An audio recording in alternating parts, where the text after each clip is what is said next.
But, why don't we find out what Bill has discovered over the past 20-some years that he's been pursuing this. Bill, what did you actually think around 1981, 82? Well, in 1981 or 1982, I was in Buffalo, New York, and I was working with a company called Energy Systems Incorporated, and they were using the original World War II bubbler, which is a variant that's commonly used for flashback arresting today in most systems. And they had a system using the same principles hooked up to a gas-fired boiler in the basement of the city hall. And so I wanted to address a little bit about that, because the same simple technology that we're already well aware of appears to have far broader applications. And you know, Bob today was just telling me about a new wrinkle that he has with the with water filters, and that's very exciting. I can actually go into that in a little bit more detail if anybody is interested in that. There's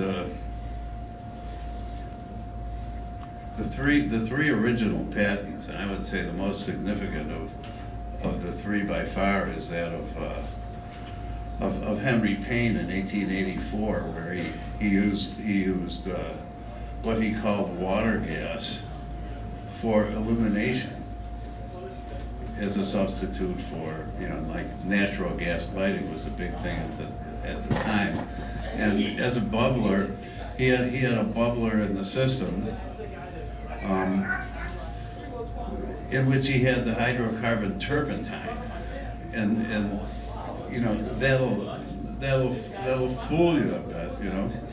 And so in other words, his patent here from 1884 shows an electrolyzer, but then it shows the output of that electrolyzer passing through a bubbler filled not with water, such as most people are using here today, but the bubbler was filled with turpentine. Yeah. So then I took a look at the subsequent patents. William Rhodes in 1996, and Ewell Brown in 1977, and this isn't anywhere near big enough, but I can put this aside. And so all three of them use bubblers. So basically you've got really two systems. And the purpose of the second system is to keep the first system from blowing up. We all had to sign waivers today to hold this place harmless, you know, because they're so afraid of the hydrogen engram that they think we're all going to be blown up by the end of the day. Yeah. And by the way, I was asked to mention this, that if any of you have not signed that waiver, they'd like you to do so. Okay? And it's not that there's any imminent risk of explosion, but they would like everyone to sign that liability release. So for open flame applications, the knowledge and the technology to do that has been available since 1884, right? Expanded on by William Rhodes in 1966, and probably developed as a full-blown application, no doubt, by Ewell Brown from 77 onwards.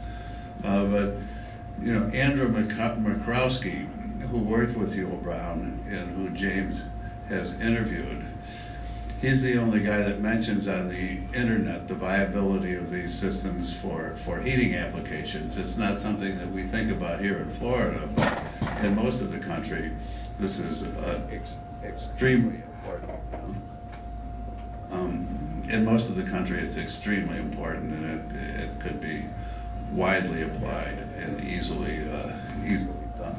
It's not new, and what this is actually is a form of solid-state pneumatics. In 1960, I'm starting to put myself